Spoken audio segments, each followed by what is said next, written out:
আজকের পর্বে আমরা এক মহান আধ্যাত্মিক মহাপুরুষের গল্প শুনব, যিনি সাধারণ জীবনের মধ্যে ঈশ্বরের আমেক সত্যকে খুঁজে পেয়েছিলেন।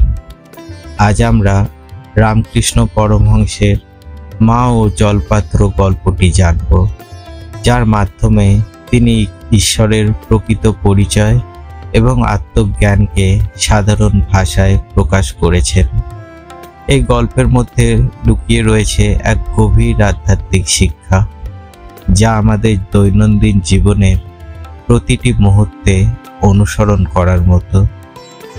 রামকৃষ্ণ পরমহংস একদিন তার শিষ্যদের কাছে একটি বিশেষ গল্প বলছিলেন। তিনি বললেন, একজন ব্যক্তি ছিল, যিনি একটি জলপাত্র নিয়ে মাকে আনতে যাচ্ছিলেন, কিন্তু পথে তার মন অন্য কিছুতে এতটা আকৃষ্ট হয়ে গেল যে তিনি তার মূল উদ্দেশ্য ভুলে গেলেন। তখন মা তাকে বললেন, তুমি যদি জলপাত্রটি ভুলে যাও তবে তোমার উদ্দেশ্য ব্যর্থ হবে, কারণ জলপাত্রই তোমার প্রয়োজন। রামকৃষ্ণ পরমহংস এরপর বললেন, এই গল্পটি আমাদের শিক্ষা দেয় যে তেমনি আমাদের জীবনে যতই আমরা বাইরে নানা দিকে মনোযোগী হই না কেন, ঈশ্বরের সত্যকে ভুলে গেলে আমাদের পথ ভ্রষ্ট হয়ে যায়।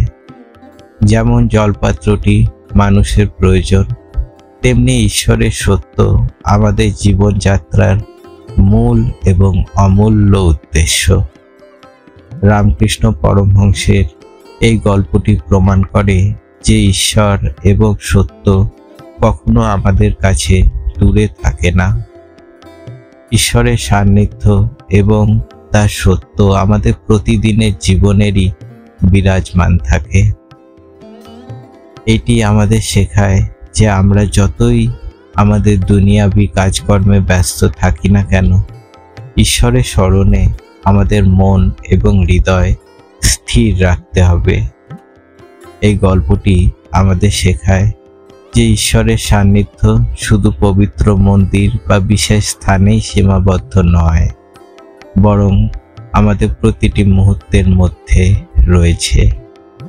ঈশ্বরের সত্যকে অনুভব করার জন্য আমাদের মনকে শুদ্ধ করতে হবে, আর তা আমাদের দৈনন্দিন জীবনের প্রতিটি কাজেই প্রকাশিত হওয়া উচিত।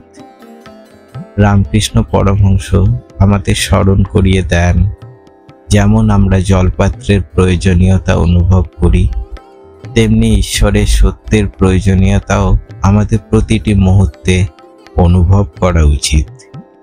ঈশ্বরের প্রতি অগাধ বিশ্বাস এবং দয়া আমাদের জীবনে সত্যের প্রকাশ ঘটায়।